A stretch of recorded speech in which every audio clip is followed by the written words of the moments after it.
নমস্কার, বাঙালি কারখানার আরেকটা এপিসোডে আপনাদের স্বাগত। আজকে আমার সাথে যে গাড়ি আছে এই গাড়ি আমরা সবাই চিনি।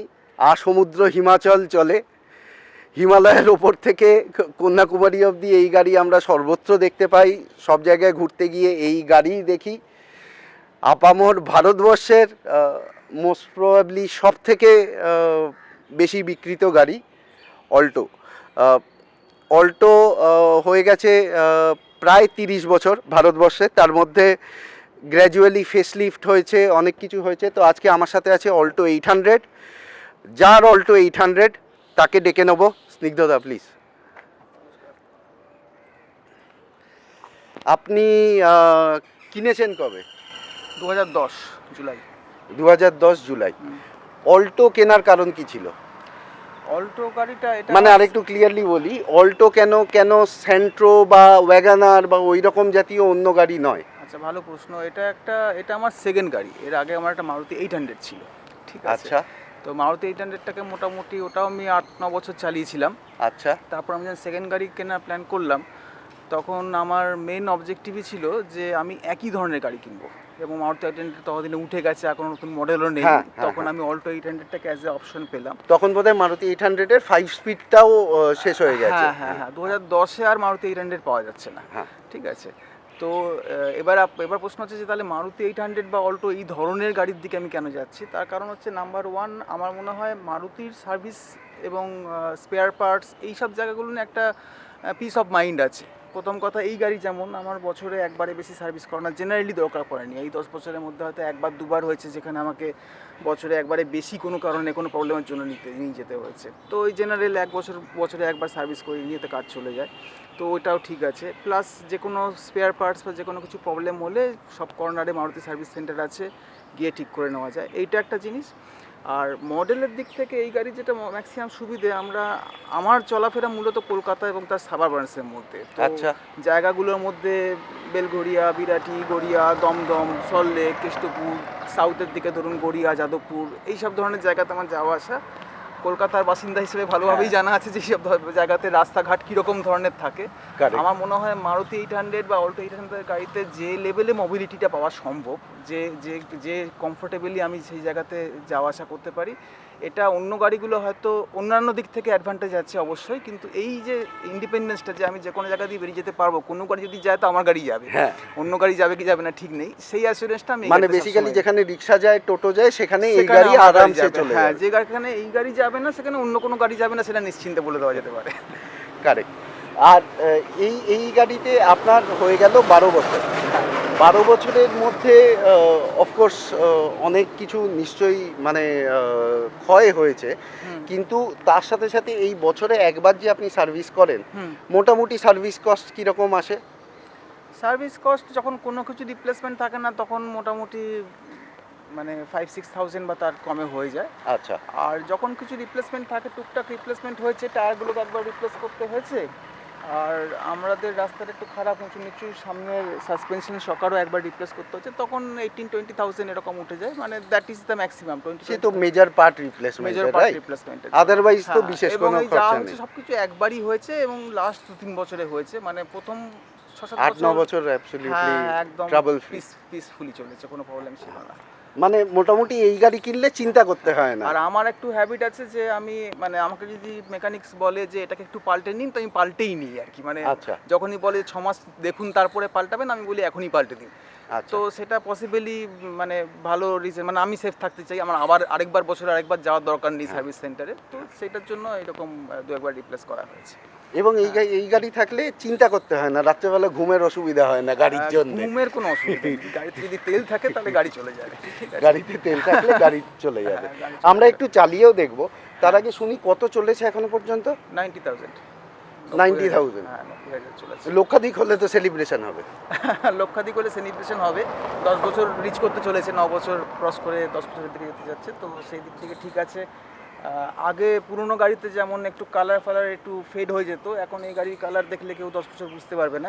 এটা মানে আপনি মারুতি 800 এর রেসপেক্টে বলছি, সিলভার কালার ছিল, একটু কালার ফেড এই ধরনের প্রবলেম ছিল, মানে পরের দিকে ওটাও 8-9 বছর রেখেছিলাম, কিন্তু এটাকে দেখে 10 বছর সেটা লোককে বলে দিতে হয়, নোবডি উইল গেস যে হ্যাঁ মানে এটা হয়তো পলিশ করলে একদম ফ্রেশ অ্যাজ নিউ হয়ে যাবে।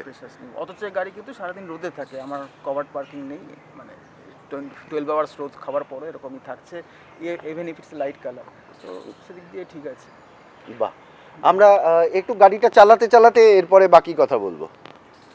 চালু করবো এগুলোর জন্য আলাদাভাবে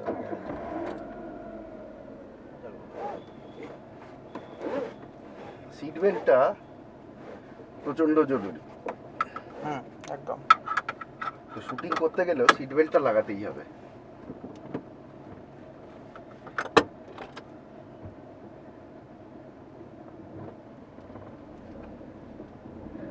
আমারই নস্টালজিয়া হয়ে যায়, আমি নিজে 1 লক্ষ কিলোমিটার অল্টো চালিয়ে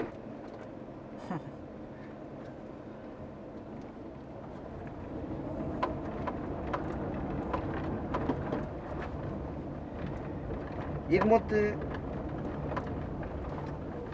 মধ্যে গিয়ার স্টিক স্নিগ্ধদা, আপনার গিয়ার স্টিকও বদলায়নি রাইট? না, গিয়ার স্টিকও চলছে স্যার। এবং গিয়ার স্টিকে কোনো ভাইব্রেশন নেই? না। 89,968। আচ্ছা, এতদিন গাড়ি চালাবার পর আপনার মনে হয় না একটুখানি আরপিএম মিটার ফিটার থাকলে ভালো হয়, নাকি ওগুলো বাহ্যিক? ওগুলো অতটা দরকার পড়ে না, মোটামুটি গাড়ির সাথে আমার কোঅর্ডিনেশন বলো বা সিঙ্ক বলো সেটা ঠিকঠাকই থাকে, কাজেই মানে কখনো মনে হয়নি যে কোনো কিছু আমি রিড করতে পারছি না বলে গাড়িতে কোনো প্রবলেম হচ্ছে, so therefore it is okay. মানে গাড়ি কথা বলে আপনার সাথে? হ্যাঁ, এটা যারা গাড়ি রেগুলারলি চালায়, হ্যাঁ, বা খুব ফ্রিকোয়েন্টলি চালায়, তাদের জন্য এই জিনিসটা এটা খুব হয় যে গাড়ি আর গাড়ি থাকে না, বেসিক্যালি বাড়ির বাচ্চার মতো একটুখানি হয়ে যায় এবং তারপরে বোঝা যায়। একদম ঠিক বলেছো, মানে গাড়ির সাউন্ড, গাড়ি ভাইব্রেশন থেকেই বোঝা যায় যে গাড়ি ঠিক আছে না কেমন চলছে। আর এর মধ্যে আপনি তো হাইওয়ে ট্রাভেলও করেন রাইট? আপনি যেরকম বললেন যে আপনি মোস্টলি সিটিতে চলেন, বাট আমি জানি আপনি হাইওয়ে ট্রাভেল করেন। হ্যাঁ, হাইওয়ে ট্রাভেল আমি খুব ফ্রিকোয়েন্টলি করি না, বাট করেছি। এই গাড়ি নিয়ে আমরা পুরুলিয়া গেছিলাম, আসানসোল গেছিলাম, তো ওই রকম ডিস্টেন্স এই গাড়ি নিয়ে ট্রাভেল করা যায়। গাড়ি চালাতে বা গাড়িতে কমফর্ট দিক থেকে কখনো কোনো অসুবিধা হচ্ছে বলে খুব একটা কিছু মনে হয়নি। অবশ্যই বড় গাড়ি হলে তার এক্সপিরিয়েন্সটা অন্যরকম, কিন্তু সেদিক থেকে যে খুব একটা কিছু প্রবলেম হচ্ছে বলে মনে হয়নি। বাট হ্যাঁ, সিকিউরিটির দিক থেকে ছোটো গাড়িতে বড় হাইওয়েতে গেলে আমাদের একটু তখন মনে হয় যে গাড়িটা হয়তো একটু relatively unsafe, but that's a feeling. হ্যাঁ, এবং সেটা হয়তো ফ্যাক্টও আর কি, সেটাকে ডিনাই করে লাভ নেই। না, এখন এই সাইজের গাড়ির এনক্যাপ রেটিং এর বিষয়ে অবশ্যই আজকাল অনেক কিছু এনক্যাপ রেটিং নিয়ে কথাবার্তা হয়, কিন্তু এই গাড়ি জবেকার গাড়ি, তখনকার দিনে এনক্যাপ রেটিংও এতটা পাবলিসাইজডও হতো না এবং সেই এনক্যাপ রেটিং নিয়ে লোকজন অতটাও চিন্তিত থাকতো না রাইট? কিন্তু মানে আপনারা যখন হাইওয়ে ট্রাভেল করেছেন 3 জন খুব কমফর্টেবলি রাইট? 3 জন কেন, আমি ইভেন একটা সিচুয়েশন ছিল আমাকে একজন এক্সট্রা নিতে হয়েছিল, তো পিছনে 3 জন, সামনে 2 জন, 5 জনও গেছে আর কি। সেটা কত দূর? সেটা ওই পুরুলিয়া যখন গেছিলাম। এবং সেটাতে সমস্যা হচ্ছে শুধু স্পেসের যতটুকু কনস্ট্যান্ট। হ্যাঁ, স্পেসের যতটুকু কনস্ট্যান্ট, যেহেতু স্পেসটা কনস্ট্যান্ট ছিল আমাদের স্টপেজ নিতে হচ্ছিল। হ্যাঁ, বাট এর বাইরে খুব কিছু প্রবলেম হয়নি, মানে গাড়ি 5 জনকে নিয়ে যেতে কোনো অসুবিধা হয়নি, গাড়ির কন্ট্রোলে বা গাড়ির স্পিডে বা পাওয়ারে কোনো অসুবিধা হয়নি। স্পেসের কনস্ট্যান্ট তো ছিল, তো সেটা তো মানে ডিসিশন নিতে হয়েছিল, এই গাড়ি তো 5 জনের জন্য নয়, তো 5 জন চাপলে একটু কষ্ট তো হবেই। কিন্তু হাইওয়েতে ইন দ্য লং রান মানে আমি দেখেছি couple with a kid is very very comfortable with luggage. Completely comfortable, হ্যাঁ, কমপ্লিটলি কমফোর্টেবল, কোনো অসুবিধা নেই। তো আপনার এখনো পর্যন্ত লংগেস্ট হাইওয়ে ডিস্টেন্স হচ্ছে পুরুলিয়া? হ্যাঁ, লংগেস্ট হাইওয়ে ডিস্টেন্স পুরুলিয়া এই গাড়িতে। টাইবার দিয়ে আপনি আসানসোলেও মানে একাধিকবার করেছেন, হ্যাঁ, right? আসানসোল হ্যাঁ, বর্ধমান একাধিকবার হ্যাঁ, করেছেন। হ্যাঁ, এই ডিস্টেন্স কখনো হাইওয়েতে মনে হয়েছে গাড়ি দুলছে ওই যেমন হয়? না না মানে না, সেরকম কোনো ডিসকমফোর্ট কখনো মনে হয়নি। সিকিউরিটির ব্যাপারটাতে মানে হয়তো মনে হচ্ছে আমার গাড়িটা একটু ছোট, মানে compare to the size of highway, কিন্তু এরকম মনে হয়নি যে গাড়িটা আমার উল্টে যাবে, গাড়িটা কাঁপছে, বা গাড়িটাতে কোনো আনইউজুয়াল কিছু ফিলিং হচ্ছে, স্টিয়ারিং এ প্রচন্ড ঢকঢক করছে, কোনো না না না সেরকম ধরনের কখনো কোনো ফিলিং এই গাড়ি চালিয়ে। এবার এই জিনিসটা মোস্ট প্রবাবলি মারুতি 800 এ খানিকটা তবুও হতো, কিন্তু যবে থেকে জিনিসটা অল্টো হয়েছে, যদিও সিসি একই, রাইট? 798। হ্যাঁ হ্যাঁ হ্যাঁ, রাইট, সিসি সেম, কিন্তু যবে থেকে অল্টো হয়েছে তবে থেকে এই জিনিসটা, দুটো জিনিস কিন্তু মারুতি 800 এর থেকে অল্টোতে একটা মার্কড ইমপ্রুভমেন্ট ছিল। একটা হচ্ছে এই জিনিসটা গাড়ির স্টেবিলিটি বা গাড়িতে ভয় পাওয়ার ব্যাপার, আর 2 নম্বর হচ্ছে মোস্ট প্রবাবলি আপনি ডেফিনেটলি জানবেন, মারুতি 800 এসি ভার্সেস অল্টোর এসি। অল্টোর 800 এসিতে বলতো যে এসি চালালে নাকি গাড়ির স্পিড তুলতে কষ্ট হয়, বা মানে এটা বোঝা যায়, তফাৎটা খুব বোঝা যায়, এনার্জি ফ্লোটা কমে যাচ্ছে একটু বোঝা যেত। এসি ডেফিনেটলি অনেক ভালো, আমি এসি সবসময় ইউজ করি, যেমন দেখছো মানে এসি ইউজ করি না এরকম কন্ডিশন খুব কম। ইভেন অনেক সময় আমি এরকমও করি যে এই গাড়ি আমি হয়তো পার্ক করে রেখে এসি চালিয়ে আমি অফিসের কাজ করছি, এরকম ধরনের কল নিচ্ছি। আমাদের প্রফেশন এটা করতে হয়, তো আমার এরকম 1-2 ঘন্টা এসি চললো, তাতে কোনো প্রবলেম বা ইঞ্জিনে কোনো প্রবলেম এরকম কখনো খেয়াল হয়নি, তো চলে, ওটাও হয়। আরেকটা ভালো ইমপ্রুভমেন্ট যেটা এটাতে হয়েছে compare to Maruti 800, power steering খুব ভালো, তো ম্যানুভার মারুতি 800 এর থেকেও এতে বেশি ভালো আর কি। কারেক্ট, মারুতি 800 এ যখন পাওয়ার স্টিয়ারিং ছিল না তখন জিনিসটা একটু মানে তখন অ্যাকচুয়ালি আমাদের হয়তো সমস্যা মনে হতো না, এইটার দেখার পরে তখন মনে হয় যে ওটা একটু কঠিন ছিল। হ্যাঁ, তখন মানে এটাকে চালানোর পরে মনে হলো যে ওটা তাহলে একটু ডিফিকাল্ট ছিল। ইভেন ওই যেটা টার্নিং রেডিয়াস ওটা বোধহয় এটাতে একটু কম আছে মারুতি 800 থেকে, যদিও সাইজে হয়তো এটা 2-1 ইঞ্চি বেশি হবে হয়তো। আমার মনে হয় সেটা হচ্ছে যে গাড়িটা আপনার মানে এই চাকার ফ্লেক্সিবিলিটি, স্টিয়ারিং এর ফ্লেক্সিবিলিটির জন্য এই ইমপ্রুভমেন্টগুলো এসছে। হ্যাঁ, এই ইমপ্রুভমেন্টগুলো এসছে।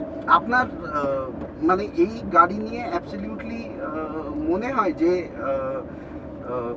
মানে এই গাড়িটা না হয়ে আজকের দিনে অন্য কোনো গাড়ি থাকলে আপনার ভালো হতো, বা আপনি বেশি আনন্দ পেতেন, এরকম কোনো ব্যাপার আছে? হ্যাঁ, মানে এইটাতে কি মানে there can be only 2 reasons যার জন্য এই গাড়িটা চেঞ্জ করা যেতে পারে।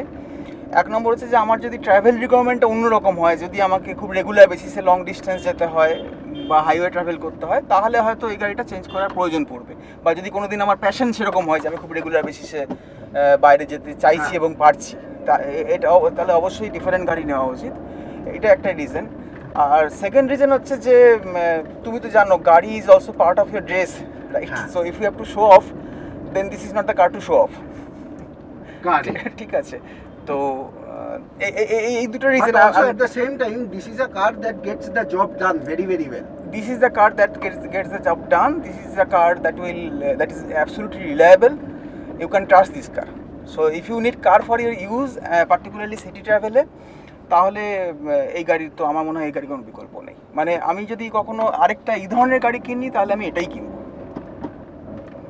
এবং এখন যেটা বলছিলাম এটা 10 বছর হয়ে গেছে, তো আমার প্ল্যান আছে এটাকে আমি আবার মানে আমি রিনিউয়াল করাবো, তো I will keep this for now.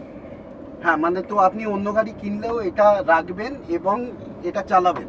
হ্যাঁ, অফকোর্স, এবং এটাই আমার মেন কার থাকবে ফর অল। মানে যদি আমি অন্য গাড়ি কখনো কিনিও তাহলেও আমি সিটি ট্রাভেল, আমার যেটা রেগুলার পারপাস, আমার অফিস যাওয়া, আমার মেয়েকে খেলার জন্য এখানে নিয়ে আসা, আমার বিভিন্ন রিলেটিভস ফ্রেন্ডস সবার সাথে দেখা করা, মানে কলকাতা শহরের মধ্যে যত ট্রাভেল করতে হয়, I will be always more comfortable.